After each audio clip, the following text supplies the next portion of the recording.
Salut à tous, on est de retour dans la deuxième partie du Tennis Football Show. Donc on va parler du match des Bleus, donc de l'équipe de France, donc France-Argentine. On va dire que c'est un match qui restera dans les annales. Un match exceptionnel. Déjà pour une raison, c'est que c'est la première fois qu'on bat l'Argentine en Coupe du Monde. Voilà, un match avec des rebondissements dans tous les sens. Jusqu'à la dernière seconde, l'Argentine peut égaliser à 4-4, ça aurait été, bon, ça aurait pas été mérité forcément, mais... Ça a été un match fou, un match...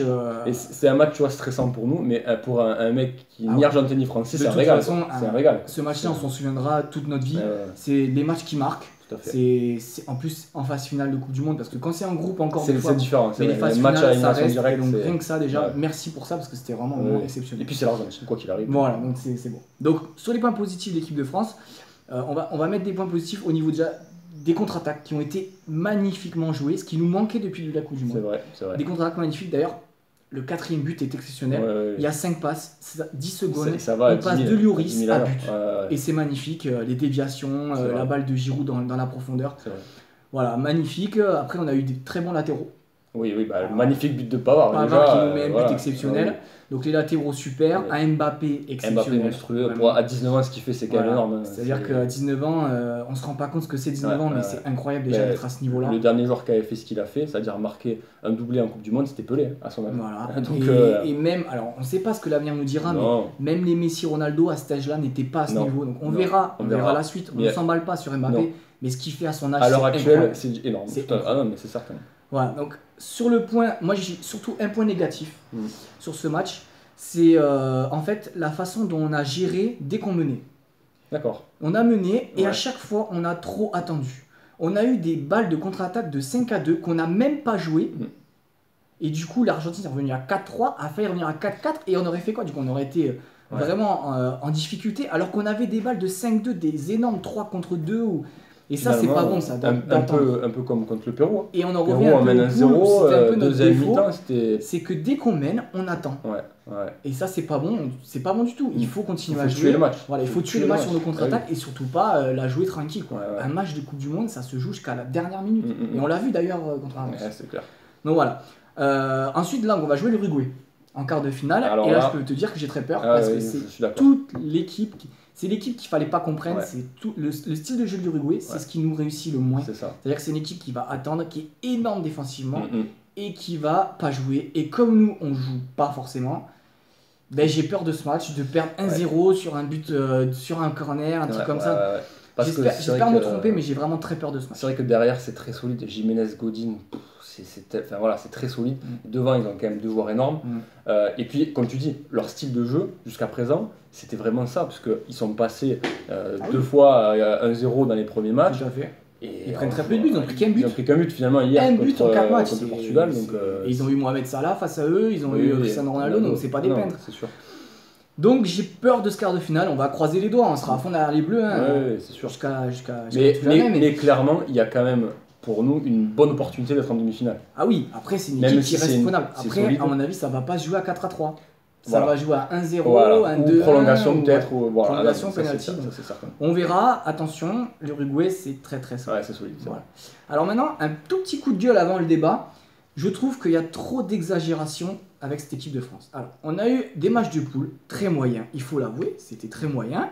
On n'arrivait pas à faire notre jeu de contre-attaque, on n'arrivait pas non plus à jouer, donc c'était pas terrible. Et le maximum, ça a été contre Danemark. On a une équipe qui a planté le bus, qui a attendu, qui jouait le 0-0 alors qu'eux, ils devraient quand même normalement, ils devaient gagner. Et nous, on n'a pas fait les efforts non plus pour y être. Donc, moi, je disais que c'était une équipe qui joue défensive. Et là, donc on a joué une équipe que je m'attendais à ce qui se passe, c'est-à-dire qu'il y ait beaucoup de buts, parce que l'Argentine défensivement, c'est pas terrible. faible, et ça joue en contre-attaque. Bien sûr.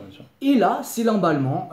Le journal L'équipe qui arrêtait pas de descendre l'équipe de France, depuis ce matin, je vois des articles, Mbappé, machin, un truc et tout. Et là, c'est des génies. D'un coup, c'est passé il y a 2 jours à des cancres, et là, ce matin, c'était des génies.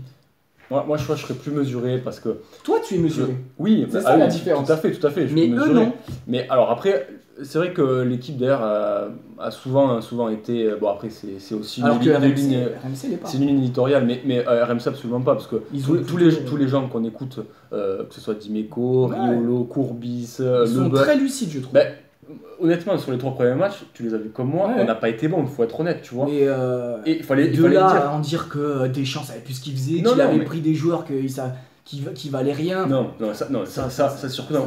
Ou de dire que Mbappé est surcoté. Et de dire que ça, c'est ridicule. aujourd'hui de dire que l'équipe de France va aller au bout, que de dire que non, c'est débile. Non, il n'y a pas à dire ça. Il y a juste à dire, moi il y a juste une petite chose qui m'a vraiment dérangé sur les premiers matchs, même si je suis d'accord avec toi, on a joué contre des équipes, notamment contre le Danemark, un peu contre l'Australie aussi, qui sont tous derrière, ils t'attendent, donc c'est compliqué de passer. Mais contre le Danemark, ce qui m'a dérangé, c'est que on a mis quasiment aucune intensité. Oui, c'est vrai. On n'a pas essayé de faire vivre le match. On a joué la première place. Voilà, on a joué la sécurité, le 0-0. Mais moi ça me dérange pas.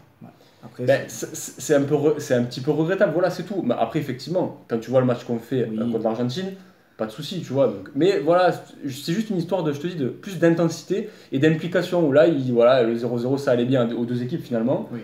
Bon, voilà. Moi, ça m'avait pas dérangé, je savais contre l'Argentine, ça serait comme ça. Donc après, on verra. Et contre le Uruguay, on l'annonce que ça va être difficile. Ça risque d'être compliqué, oui, tout à fait. Donc maintenant, on passe au débat. Donc on va juste parler du jeu de l'équipe de France. Alors, qu'est-ce que pour toi est le jeu de l'équipe de France et qu'est-ce que tu attends du jeu de l'équipe de France? Écoute, pour moi, vu les joueurs qu'on a, le jeu qu'on doit pratiquer est celui qu'on pratique dans les grands matchs, on va dire, puisque on va essayer de voir les derniers grands matchs qu'on a fait, donc hier contre l'Argentine, il y a 2 ans à l'Euro, que ce soit contre l'Allemagne, même d'ailleurs un peu contre l'Islande ou même le Portugal, on joue en contre. Oui. On a une équipe de contre-attaque, parce qu'on a des joueurs très rapides devant, Mbappé et Griezmann, on a une tour de contrôle qui est Giroud qui te dévie tous les ballons pour les 2 flèches, et puis on a un milieu de terrain très technique qui nous permet aussi de lancer ces flèches-là.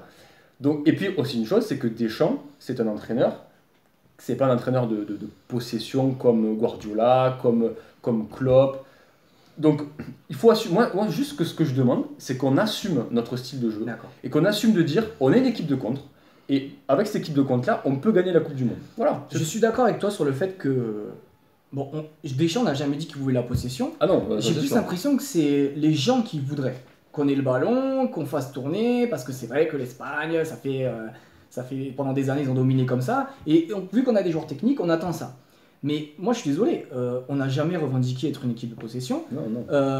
Le problème c'est qu'on a très mal joué notre jeu d'attaque, de contre-attaque depuis le début de la Coupe du Monde. Du coup, les gens ont pensé qu'on n'avait pas de jeu. C'est pas le cas. On avait le jeu de contre-attaque depuis le début du mondial. Le problème, c'est qu'on pêchait dans les derniers gestes. Ouais, ça c'est sûr. Contre l'Australie, contre le Pérou, donc le Danemark, on l'oublie, c'était un match à part. Mais l'Australie et le Pérou, on a eu plein de contre-attaques qu'on a très mal joué à la fin. C'est sûr. Ouais. Et là, contre l'Argentine, par contre, ça a été la folie, puisqu'on a réussi ce jeu de contre-attaque. Donc c'est vrai que par contre, je suis d'accord avec toi, ça n'a pas été assumé. C'est-à-dire que personne n'a dit depuis le début de la Coupe du Monde qu'on était une équipe de contre-attaque. Alors que c'est le cas. Maintenant, il n'y a pas à se poser de questions. On attend l'adversaire. On n'a pas la balle. On termine le match à 60% de possession pour l'adversaire et à 40% pour nous. Parce qu'on les attend.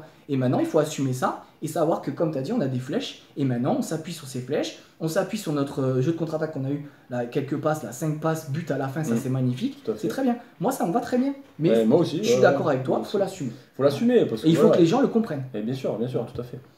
Voilà, bon, c'est tout pour aujourd'hui. Alors, on va croiser les doigts pour les Bleus. Gros match contre l'Uruguay. De tout cœur avec eux. Et puis, on se retrouve juste après ce match pour faire un débrief. Et on espère la qualif pour les demi. C'est ça. Allez, à bientôt. Allez, bonne soirée. Ciao.